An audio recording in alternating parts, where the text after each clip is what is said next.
Welcome to HorrorBabble. Continuing with our Artifacts of Horror series, today we have a reading of The Shining Pyramid by Arthur Machen. When strange stones begin arranging themselves on the edge of one man's property, he and a friend work to decipher them in any way possible. I hope you enjoy it.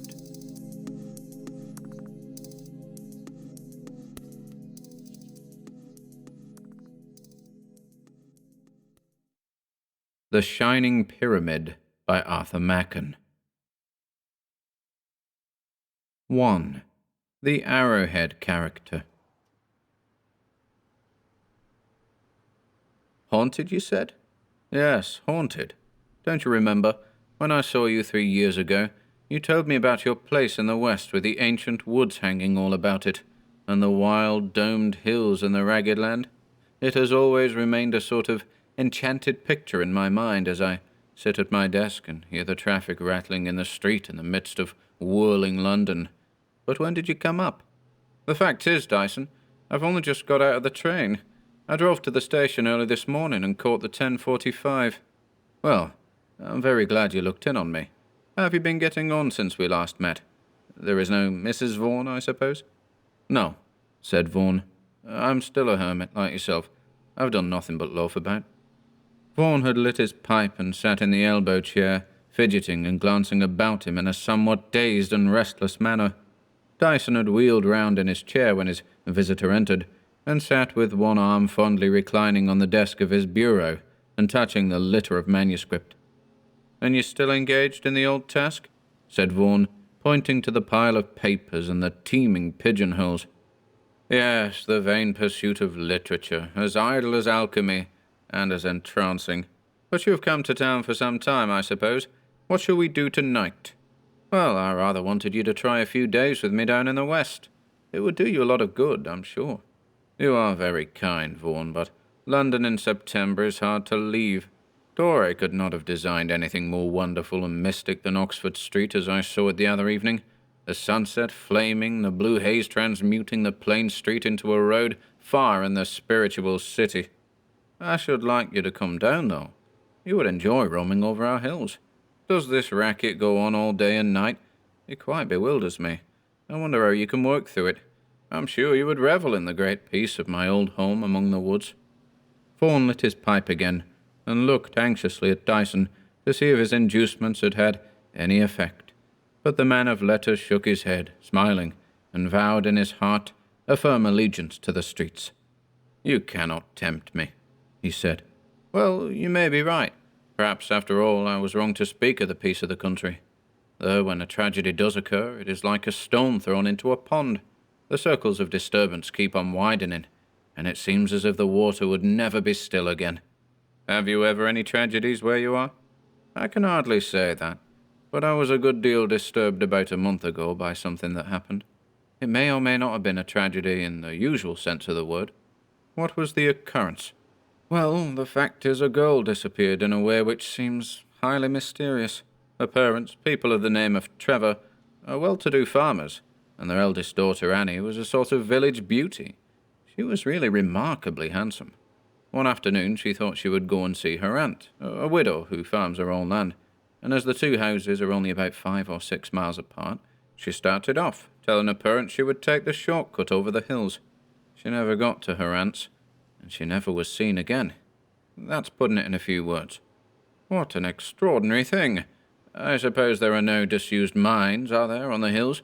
I don't think you quite ran to anything so formidable as a precipice."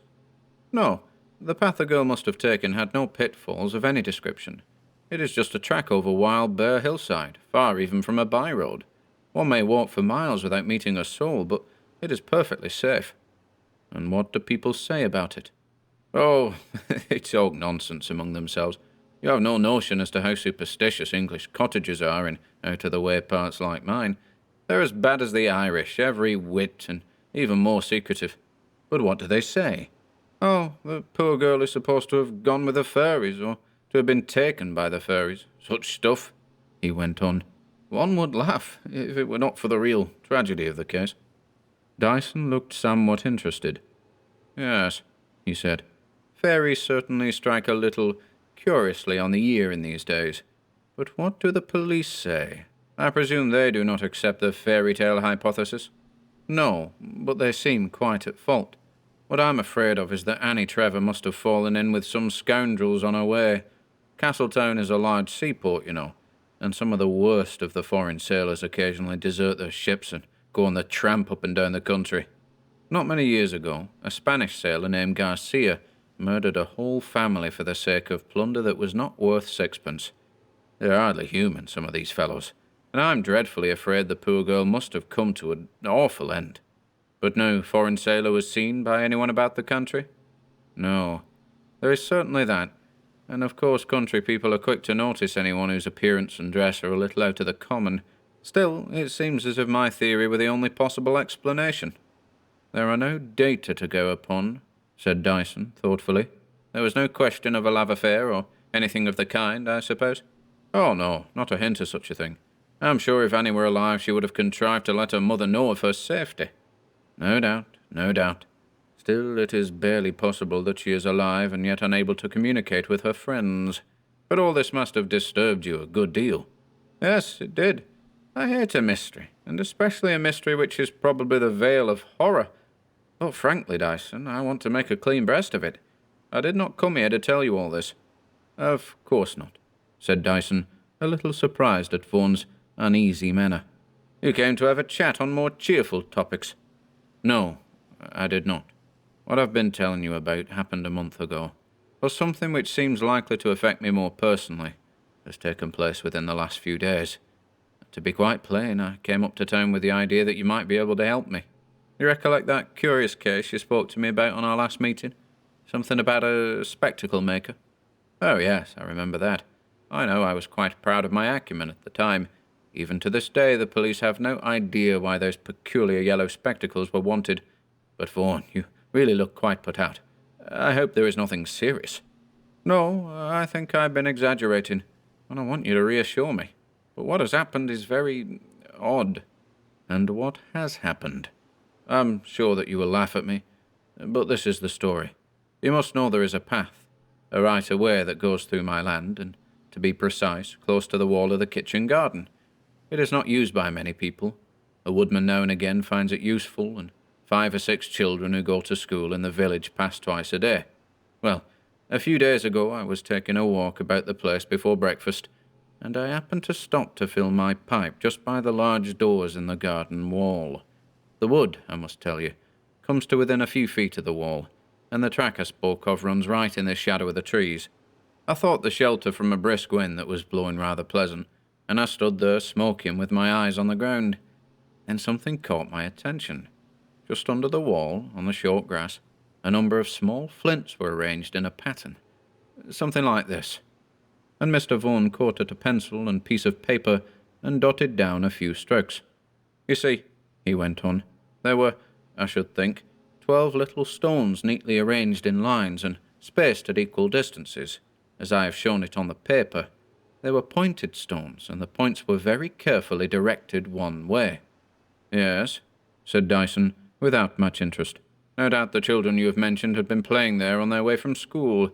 Children, as you know, are very fond of making such devices with oyster shells or flints or flowers, or with whatever comes in their way. So I thought. I just noticed these flints were arranged in a sort of pattern, and then went on. But the next morning, I was taking the same round, which, as a matter of fact, is habitual with me, and again I saw at the same spot a device in flints. This time it was really a curious pattern, something like the spokes of a wheel, all meeting at a common centre, and this centre formed by a device which looked like a bowl, all, you understand, done in flints. You are right, said Dyson. That seems odd enough. Still, it is reasonable that your 6 school children are responsible for these fantasies in stone. Well, I thought I would set the matter at rest. The children passed the gate every evening at 5:30, and I walked by at 6, and found the device just as I had left it in the morning. The next day I was up and about at 6:45, and I found the whole thing had been changed. There was a pyramid outlined in flints upon the grass. The children I saw going by an hour and a half later, and they ran past the spot without glancing to right or left. In the evening I watched them going home, and this morning when I got to the gate at 6 o'clock, there was a thing like a half-moon waiting for me. So then the series runs thus. Firstly ordered lines, then the device of the spokes and the bowl, then the pyramid, and finally, this morning, the half-moon. That is the order, isn't it? Yes, that is right. But you know it has made me feel very uneasy. I suppose it seems absurd, but I can't help thinking that some kind of signalling is going on under my nose, and that sort of thing is disquieting. But what have you to dread? You have no enemies? No, but I have some very valuable old plate. You thinking of burglars, then? Said Dyson, with an accent of considerable interest. But you must know your neighbours. Are there any suspicious characters about? Not that I'm aware of, but you remember what I told you of the sailors. Can you trust your servants? Oh, perfectly. The plate is preserved in a strong room. The butler, an old family servant, alone knows where the key is kept. There is nothing wrong there. Still, everybody is aware that I have a lot of old silver, and all country folks are given to gossip. In that way information may have got abroad in very undesirable quarters. Yes, but I confess there seems something a little unsatisfactory in the burglar theory. Who is signalling to whom? I cannot see my way to accepting such an explanation. What put the plate into your head in connection with these flint signs, or whatever one may call them? It was the figure of the bowl, said Vaughan. I happen to possess a very large and very valuable Charles II punch bowl. The chasing is really exquisite, and the thing is worth a lot of money. The sign I described to you is exactly the same shape as my punch bowl. A queer coincidence, certainly. But the other figures or devices, you have nothing shaped like a pyramid? Ah, you will think that queerer. As it happens, this punch bowl of mine, together with a set of rare old ladles, is kept in a mahogany chest of a pyramidal shape. The four sides slope upwards, the narrow towards the top. I confess all this interests me a good deal, said Dyson. Let us go on then. What about the other figures? How about the army, as we may call the first sign, and the crescent or half-moon? There is no reference that I can make out of these two. Still, you see, I have some excuse for curiosity at all events. I should be very vexed to lose any of the old plate. Nearly all the pieces have been in the family for generations, and I cannot get it out of my head that some scoundrels mean to rob me, and are communicating with one another every night. Frankly, said Dyson, I can make nothing of it. I am as much in the dark as yourself. Your theory seems certainly the only possible explanation, and yet the difficulties are immense. He leaned back in his chair, and the two men faced each other, frowning and perplexed by so bizarre a problem. By the way, said Dyson, after a long pause, what is your geological formation down there? Mr. Vaughan looked up, a good deal surprised by the question.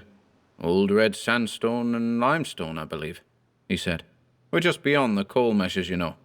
But surely there are no flints either in the sandstone or the limestone. No, I never see any flints in the fields.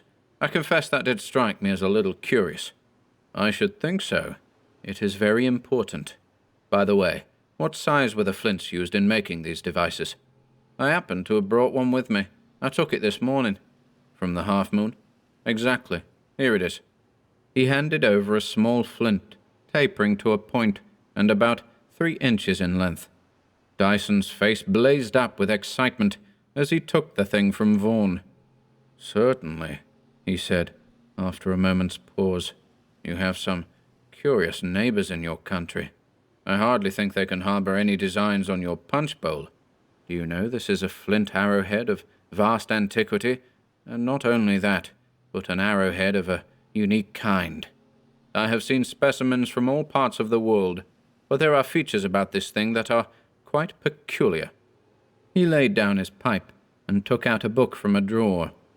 We shall just have time to catch the 5:45 to Castletown, he said.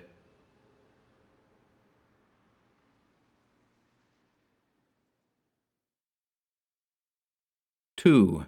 The Eyes on the Wall. Mr. Dyson drew in a long breath of the air of the hills, and felt all the enchantment of the scene about him. It was very early morning, and he stood on the terrace in the front of the house. Vaughan's ancestor had built on the lower slope of a great hill, in the shelter of a deep and ancient wood, that gathered on 3 sides about the house, and on the 4th side, the southwest, the land fell gently away and sank to the valley, where a brook wound in and out in mystic S's, and the dark and gleaming alders tracked the stream's course to the eye.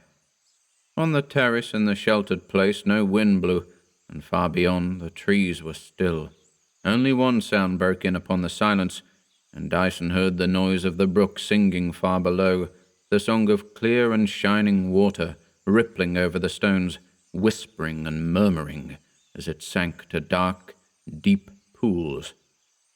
Across the stream, just below the house, rose a grey stone bridge, vaulted and buttressed, a fragment of the Middle Ages, and then beyond the bridge the hills rose again, vast and rounded like bastions, covered here and there with dark woods and thickets of undergrowth, but the heights were all bare of trees, showing only grey turf and patches of bracken, touched here and there with the gold of fading fronds. Dyson looked to the north and south, and still he saw the wall of the hills and the ancient woods, and the stream drawn in and out between them, all grey and dim with morning mist, beneath a grey sky in a hushed and haunted air. Mr. Vaughan's voice broke in upon the silence. "I thought you would be too tired to be about so early," he said. "I see you're admiring the view. It is very pretty, isn't it? Though I suppose old Merrick Vaughan didn't think much about the scenery when he built the house. A queer grey old place, isn't it?" "Yes, and how it fits into the surroundings. It seems of a piece with the grey hills and the grey bridge below." "I'm afraid I have brought you down on false pretenses, Dyson," said Vaughan, as they began to walk up and down the terrace. "I have been to the place, and there is not a sign of anything this morning." "Ah, indeed. Well, suppose we go round together." They walked across the lawn and went by a path through the ilex shrubbery to the back of the house. There, Vaughan pointed out the track leading down to the valley and up to the heights above the wood, and presently they stood beneath the garden wall, by the door. "Here, you see it was," said Vaughan, pointing to a spot on the turf. "I was standing just where you are now that morning I first saw the flints." "Yes, quite so. That morning it was the army, as I call it, then the bowl, then the pyramid, and yesterday the half-moon. What a queer old stone that is," he went on, pointing to a block of limestone rising out of the turf just beneath the wall. "It looks like a sort of dwarf pillar, but I suppose it is natural." "Oh, yes, I think so. I imagine it was brought here, though, as we stand on the red sandstone. No doubt it was used as a foundation stone for some older building." "Very likely." Dyson was peering about him attentively, looking from the ground to the wall, and from the wall to the deep wood that hung almost over the garden, and made the place dark even in the morning. "Look here," said Dyson at length. "It is certainly a case of children this time. Look at that." He was bending down and staring at the dull red surface of the mellow bricks of the wall. Vaughan came up and looked hard where Dyson's finger was pointing, and could scarcely distinguish a faint mark in deeper red. "What is it?" he said. "I can make nothing of it." "Look a little more closely. Don't you see it as an attempt to draw the human eye?" "Ah, now I see what you mean. My sight is not very sharp. Yes, so it is. It is meant for an eye, no doubt, as you say. I thought the children learnt drawing at school." "Well, it is an odd eye enough. Do you notice the peculiar almond shape? Almost like the eye of a Chinaman."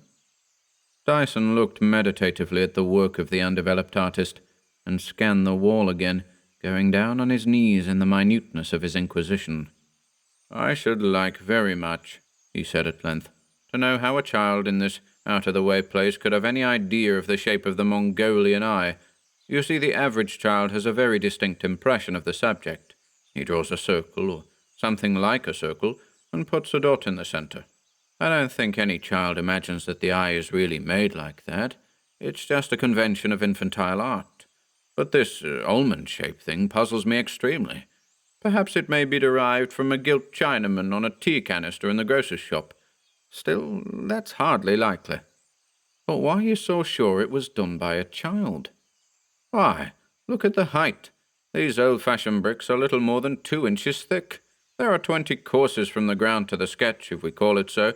That gives a height of 3½ feet. Now, just imagine you're going to draw something on this wall."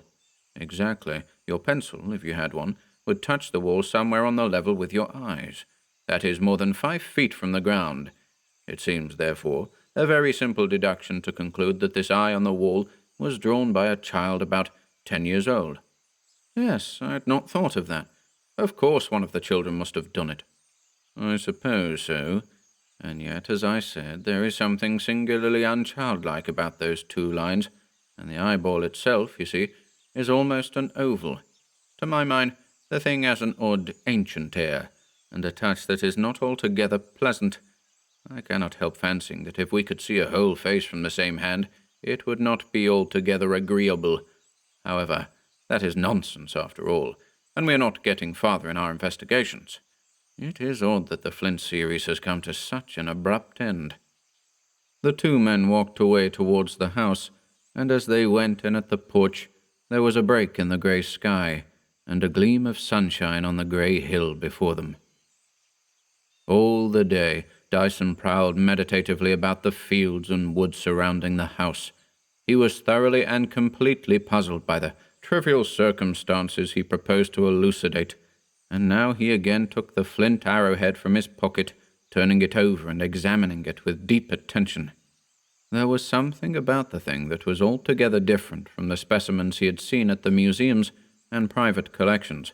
The shape was of a distinct type, and around the edge there was a line of little punctured dots, apparently a suggestion of ornament.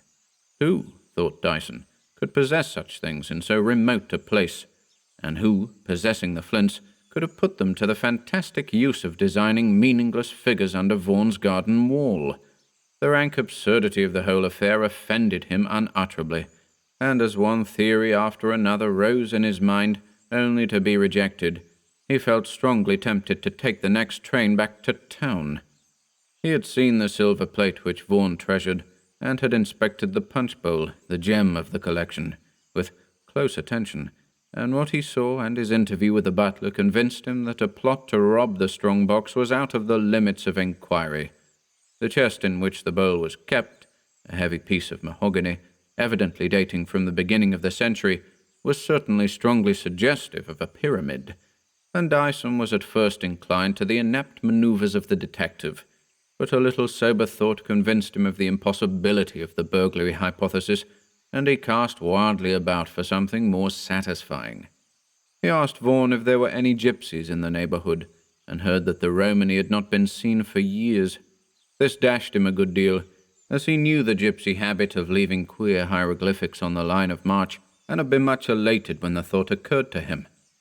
He was facing Vaughan by the old-fashioned hearth when he put the question, and leaned back in his chair in disgust at the destruction of his theory. "It is odd," said Vaughan, "but the gypsies never trouble us here. Now and then the farmers find traces of fires in the wildest part of the hills, but nobody seems to know who the firelighters are. Surely that looks like gypsies? No, not in such places as those. Tinkers and gypsies and wanderers of all sorts stick to the roads and don't go very far from the farmhouses. Well, I can make nothing of it. I saw the children going by this afternoon, and, as you say, they ran straight on. So we shall have no more eyes on the wall at all events. No, I must waylay them one of these days and find out who is the artist." The next morning, when Vaughan strolled in his usual course from the lawn to the back of the house, he found Dyson already awaiting him by the garden door, and evidently in a state of high excitement, for he beckoned furiously with his hand, and gesticulated violently. "What is it?" asked Vaughan. "The flints again?" "No, but look here, look at the wall. There, don't you see it? There's another of those eyes." "Exactly. Drawn, you see, at a little distance from the first, almost on the same level, but slightly lower. What on earth is one to make of it? It couldn't have been done by the children. They wasn't there last night, and they won't pass for another hour. What can it mean?" "I think the very devil is at the bottom of all this," said Dyson. "Of course, one cannot resist the conclusion that these infernal almond eyes are to be set down to the same agency as the devices in the arrowheads, and where that conclusion is to lead us is more than I can tell. For my part, I have to put a strong check on my imagination, or it would run wild. Vaughan," he said, as they turned away from the wall, "has it struck you that there is one point, a very curious point, in common between the figures done in flints and the eyes drawn on the wall. "What's that?" asked Vaughan, on whose face there had fallen a certain shadow of indefinite dread. "It is this. We know that the signs of the army, the bowl, the pyramid, and the half-moon must have been done at night. Presumably they were meant to be seen at night. Well, precisely the same reasoning applies to those eyes on the wall." "I do not quite see your point." "Oh, surely. The nights are dark just now, and have been very cloudy, I know, since I came down. Moreover, those overhanging trees would throw that wall into deep shadow even on a clear night. Well, what struck me was this. What very peculiarly sharp eyesight they, whoever they are, must have to be able to arrange arrowheads in intricate order in the blackest shadow of the wood, and then draw the eyes on the wall without a trace of bungling or a false line. I've read of persons confined in dungeons for many years who have been able to see quite well in the dark," said Vaughan. "Yes," said Dyson. "There was the Abbé in Monte Cristo, but it is a singular point."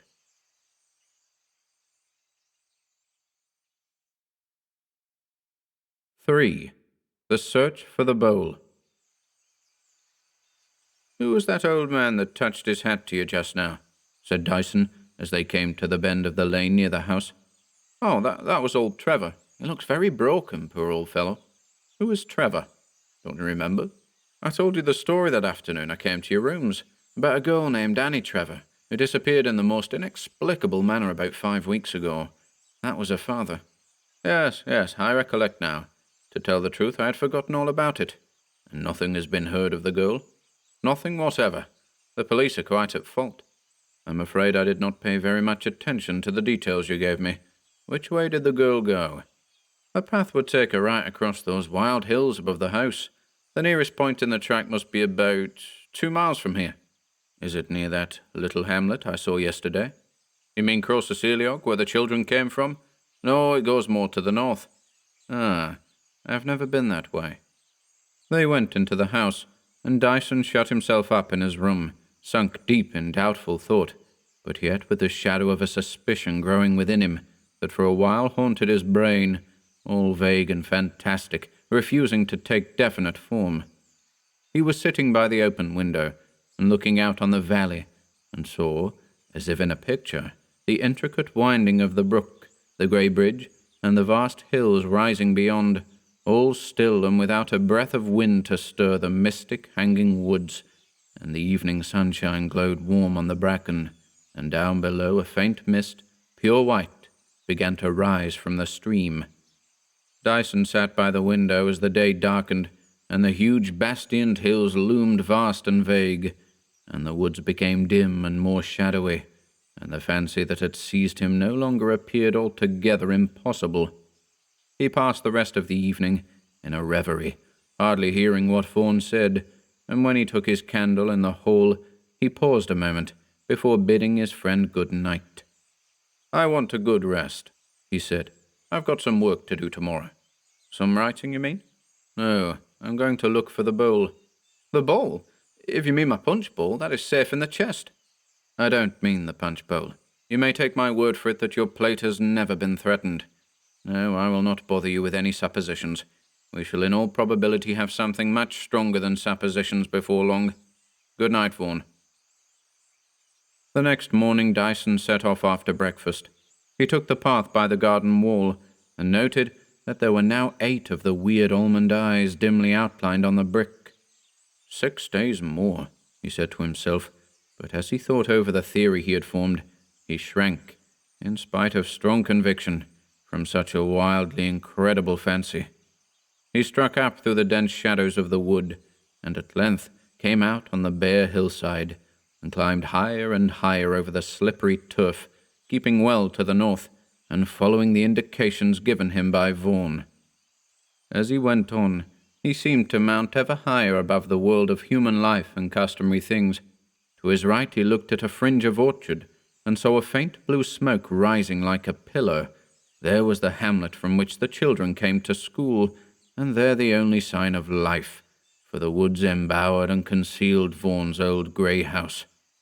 As he reached what seemed the summit of the hill, he realized for the first time the desolate loneliness and strangeness of the land.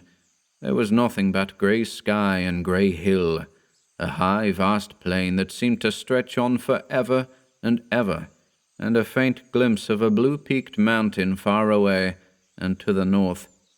At length he came to the path, a slight track scarcely noticeable, and from its position and by what Vaughan had told him, he knew that it was the way the lost girl, Annie Trevor, must have taken. He followed the path on the bare hilltop, noticing the great limestone rocks that cropped out of the turf, grim and hideous, and of an aspect as forbidding as an idol of the South Seas, and suddenly he halted, astonished, although he had found what he searched for. Almost without warning, the ground shelved suddenly away on all sides, and Dyson looked down into a circular depression, which might well have been a Roman amphitheatre, and the ugly crags of limestone rimmed it round as if with a broken wall. Dyson walked round the hollow and noted the position of the stones, and then turned on his way home. This, he thought to himself, is more than curious. The bowl is discovered, but where is the pyramid? "My dear Vaughan," he said when he got back, "I may tell you that I have found the bowl, and that is all I shall tell you for the present. We have 6 days of absolute inaction before us. There is really nothing to be done."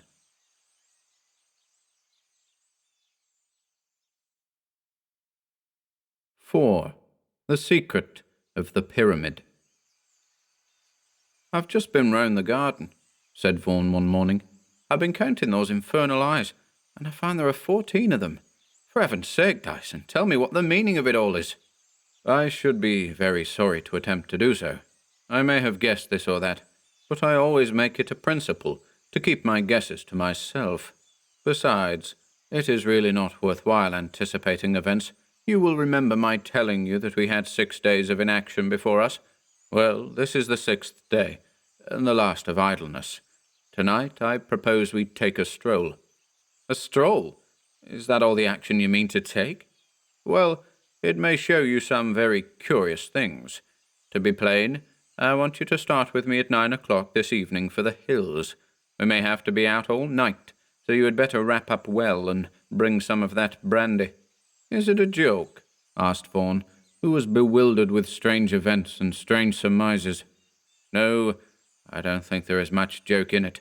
Unless I am much mistaken, we shall find a very serious explanation of the puzzle. You will come with me, I am sure." "Very good. Which way do you want to go?" "By the path you told me of, the path Annie Trevor is supposed to have taken." Vaughan looked white at the mention of the girl's name. "I did not think you were on that track," he said. "I thought it was the affair of those devices in flint and of the eyes on the wall that you're engaged on. It's no good saying any more, but I will go with you."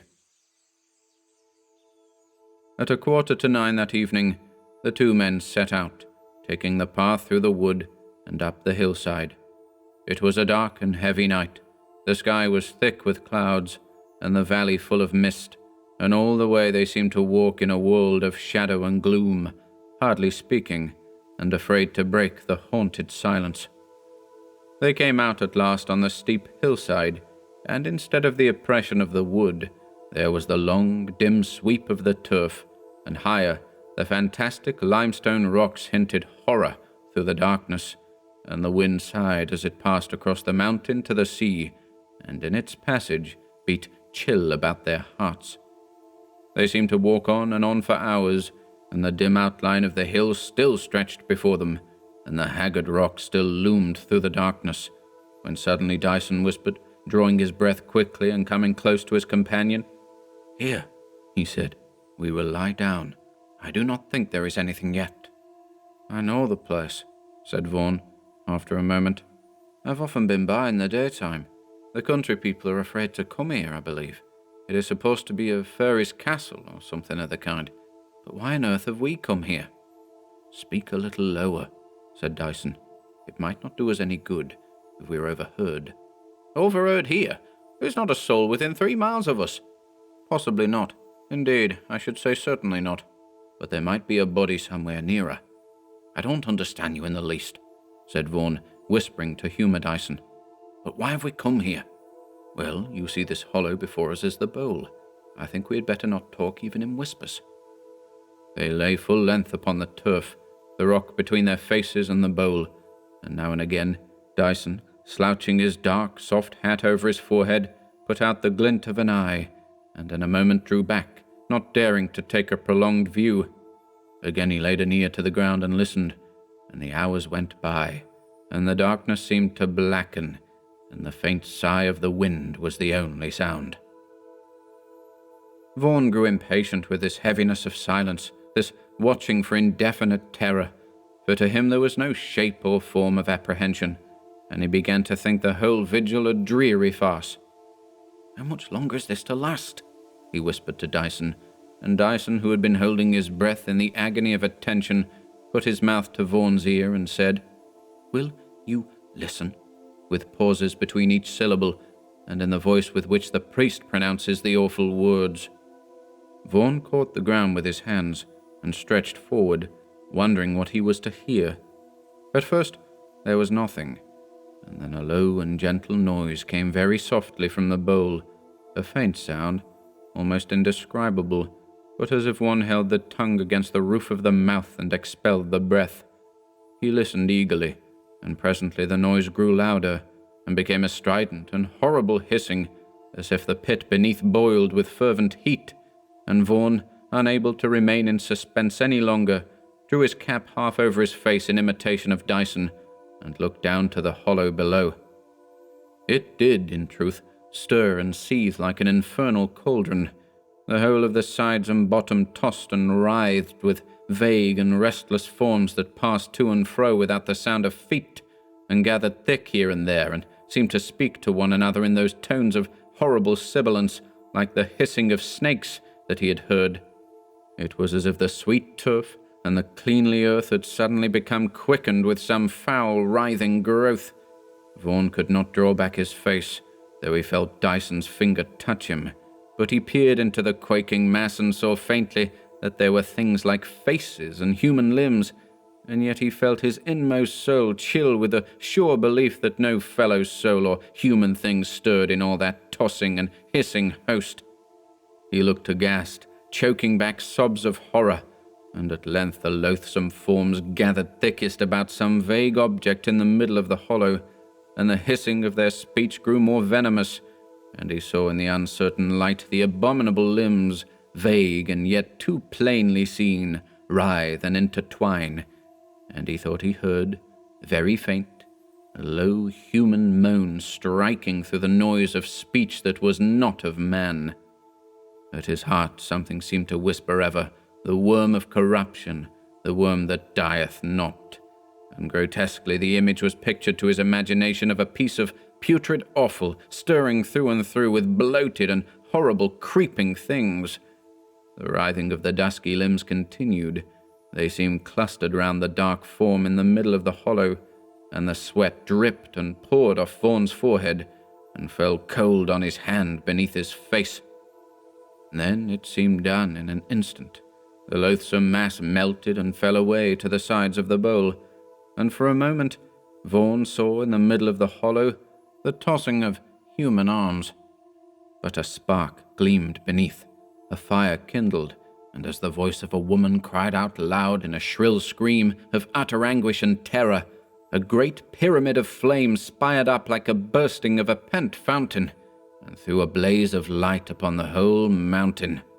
In that instant, Vaughan saw the myriads beneath, the things made in the form of men but stunted like children, hideously deformed, the faces with the almond eyes burning with evil and unspeakable lusts, the ghastly yellow of the mass of naked flesh, and then as if by magic the place was empty, while the fire roared and crackled and the flames shone abroad.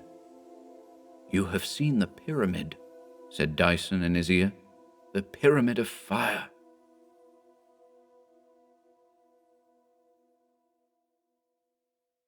5.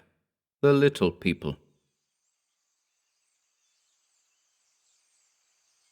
"Then you recognize the thing?" "Certainly. It is a brooch that Annie Trevor used to wear on Sundays. I remember the pattern. But where did you find it? You don't mean to say that you have discovered the girl? My dear Vaughan, I wonder you have not guessed where I found the brooch. You have not forgotten last night already? Dyson, said the other, speaking very seriously, I have been turning it over in my mind this morning while you have been out. I've thought about what I saw, or perhaps I should say about what I thought I saw, and the only conclusion I can come to is this, that the thing won't bear recollection. As men live, I have lived soberly and honestly in the fear of God all my days, and all I can do is believe that I suffered from some monstrous delusion, from some phantasmagoria of the bewildered senses. You know, we went home together in silence. Not a word passed between us as to what I fancied I saw.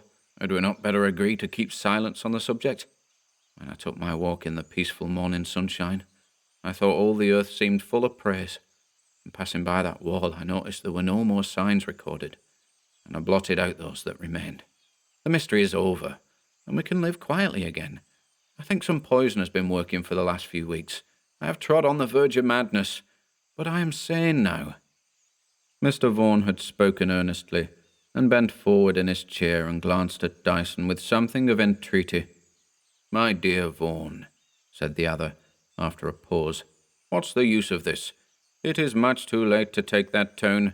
We have gone too deep. Besides, you know as well as I that there is no delusion in the case. I wish there were with all my heart. No, in justice to myself, I must tell you the whole story, so far as I know it. Very good, said Vaughan with a sigh. If you must, you must. Then, said Dyson, we will begin with the end, if you please. I found this brooch you have just identified in the place we have called the bowl. There was a heap of grey ashes, as if a fire had been burning. Indeed, the embers were still hot, and this brooch was lying on the ground, just outside the range of the flame. It must have dropped accidentally from the dress of the person who was wearing it. No, don't interrupt me. We can pass now to the beginning, as we have had the end. Let us go back to that day you came to see me in my rooms in London. So far as I can remember, soon after you came in you mentioned, in a somewhat casual manner, that an unfortunate and mysterious incident had occurred in your part of the country. A girl named Annie Trevor had gone to see a relative, and had disappeared. I confess freely that what you said did not greatly interest me. There are so many reasons which may make it extremely convenient for a man, and more especially a woman, to vanish from the circle of their relations and friends. I suppose, if we were to consult the police, one would find that in London somebody disappears mysteriously every other week, and the officers would, no doubt, shrug their shoulders and tell you that by the law of averages it could not be otherwise. So I was very culpably careless to your story, and besides, here is another reason for my lack of interest. Your tale was inexplicable. You could only suggest a blackguard sailor on the tramp, but I discarded the explanation immediately. For many reasons, but chiefly because the occasional criminal, the amateur in brutal crime, is always found out, especially if he selects the country as the scene of his operations. You will remember the case of that Garcia you mentioned. He strolled into a railway station the day after the murder, his trousers covered with blood, and the works of the Dutch clock, his lute, tied in a neat parcel. So, rejecting this, your only suggestion, the whole tale became, as I say, inexplicable, and therefore profoundly uninteresting. Yes, therefore, it is a perfectly valid conclusion. Do you ever trouble your head about problems which you know to be insoluble? Did you ever bestow much thought on the old puzzle of Achilles and the tortoise? Of course not, because you knew it was a hopeless quest. And so when you told me the story of a country girl who had disappeared, I simply placed the whole thing down in the category of the insoluble, and thought no more about the matter. I was mistaken, so it has turned out, but if you remember, you immediately passed on to an affair which interested you more intensely, because personally I need not go over the very singular narrative of the flint signs. At first I thought it all trivial, probably some children's game, and if not that, a hoax of some sort. But your showing me the arrowhead awoke my acute interest. Here, I saw, there was something widely removed from the commonplace, and matter of real curiosity, and as soon as I came here, I set to work to find the solution, repeating to myself again and again the signs you had described. First came the sign we have agreed to call the army, a number of serried lines of flints, all pointing in the same way. Then the lines, like the spokes of a wheel, all converging towards the figure of a bowl, then the triangle or pyramid, and last of all the half-moon. I confess that I exhausted conjecture in my efforts to unveil this mystery, and as you will understand, it was a duplex, or rather triplex problem, for I had not merely to ask myself, what do these figures mean, but also, who can possibly be responsible for the designing of them? And again, who can possibly possess such valuable things, and, knowing their value, thus throw them down by the wayside? This line of thought led me to suppose that the person, or persons in question, did not know the value of unique flint arrowheads, and yet this did not lead me far, for a well-educated man might easily be ignorant on such a subject. Then came the complication of the eye on the wall, and you remember that we could not avoid the conclusion that in the two cases the same agency was at work. The peculiar position of these eyes on the wall made me inquire if there was such a thing as a dwarf anywhere in the neighborhood, but I found that there was not, and I knew that the children who passed by every day had nothing to do with the matter. Yet I felt convinced that whoever drew the eyes must be from 3½ to 4 feet high, since, as I pointed out at the time, anyone who draws on a perpendicular surface chooses by instinct to spot about level with his face. And again, there was the question of the peculiar shape of the eyes, that marked Mongolian character, of which the English countryman could have no conception, and for a final cause of confusion, the obvious fact that the designer or designers must be able practically to see in the dark. As you remarked, a man who has been confined for many years in an extremely dark cell or dungeon might acquire that power, but since the days of Edmond Dante, where would such a prison be found in Europe? A sailor who had been immured for a considerable period in some horrible Chinese oubliette seemed the individual I was in search of, and though it looked improbable, it was not absolutely impossible that a sailor, or let us say a man employed on shipboard, should be a dwarf. But how to account for my imaginary sailor being in possession of prehistoric arrowheads? And the possession granted, what was the meaning and object of these mysterious signs of flint and the almond-shaped eyes? Your theory of a contemplated burglary I saw, nearly from the first, to be quite untenable, and I confess I was utterly at a loss for a working hypothesis. It was a mere accident which put me on the track. We passed poor old Trevor, and your mention of his name and of the disappearance of his daughter recalled the story which I had forgotten, or which remained unheeded. Here, then, I said to myself, is another problem. Uninteresting, it is true, by itself, but what if it proved to be in relation with all these enigmas which torture me? I shut myself in my room and endeavored to dismiss all prejudice from my mind, and I went over everything de novo, assuming for theory's sake that the disappearance of Annie Trevor had some connection with the flint signs and the eyes on the wall. This assumption did not lead me very far, and I was on the point of giving the whole problem up in despair when a possible significance of the bowl struck me. As you know, there is a devil's punch bowl in Surrey, and I saw that the symbol might refer to some feature in the country. Putting the two extremes together, I determined to look for the bowl near the path which the lost girl had taken, and you know how I found it. I interpreted the sign by what I knew, and read the first, the army, thus: "There is to be a gathering or assembly at the bowl in a fortnight, that is the half-moon, to see the pyramid, or to build the pyramid." The eyes, drawn one by one, day by day, evidently checked off the days, and I knew that there would be 14, and no more. Thus far the way seemed pretty plain. I would not trouble myself to inquire as to the nature of the assembly, or as to who was to assemble in the loneliest and most dreaded place among these lonely hills.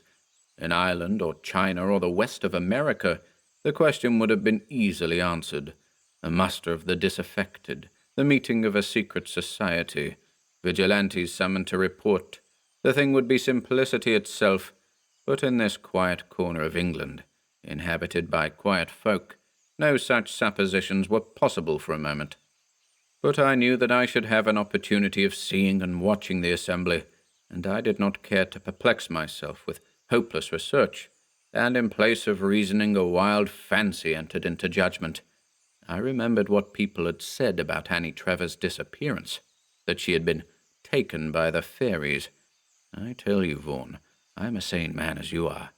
My brain is not, I trust, mere vacant space to let to any wild improbability, and I tried my best to thrust the fantasy away. And the hint came of the old name of fairies, the little people, and the very probable belief that they represent a tradition of the prehistoric Turanian inhabitants of the country, who were cave dwellers, and then I realized with a shock that I was looking for a being under 4 feet in height, accustomed to live in darkness, possessing stone instruments, and familiar with the Mongolian cast of features. I say this, Vaughan, that I should be ashamed to hint at such visionary stuff to you, if it were not for that which you saw with your very eyes last night, and I say that I might doubt the evidence of my senses, if they were not confirmed by yours. But you and I cannot look each other in the face and pretend delusion. As you lay on the turf beside me, I felt your flesh shrink and quiver, and I saw your eyes in the light of the flame. And so I tell you without any shame what was in my mind last night, as we went through the wood and climbed the hill, and lay hidden beneath the rock. There was one thing that should have been most evident, that puzzled me to the very last. I told you how I read the sign of the pyramid. The assembly was to see a pyramid, and the true meaning of the symbol escaped me to the last moment. The old derivation from up fire, though false, should have set me on the track, but it never occurred to me. I think I need say very little more. You know, we were quite helpless, even if we had foreseen what was to come. Ah, the particular place where these signs were displayed? Yes, that is a curious question, but this house is, so far as I can judge, in a pretty central situation amongst the hills, and possibly, who can say yes or no, that queer old limestone pillar by your garden wall was a place of meeting before the Celts set foot in Britain. But there is one thing I must add. I don't regret our inability to rescue the wretched girl. You saw the appearance of those things that gathered thick and writhed in the bowl. You may be sure that what lay bound in the midst of them was no longer fit for earth. So? Said Vaughan. So she passed in the pyramid of fire, said Dyson, and they passed again to the underworld, to the places beneath the hills.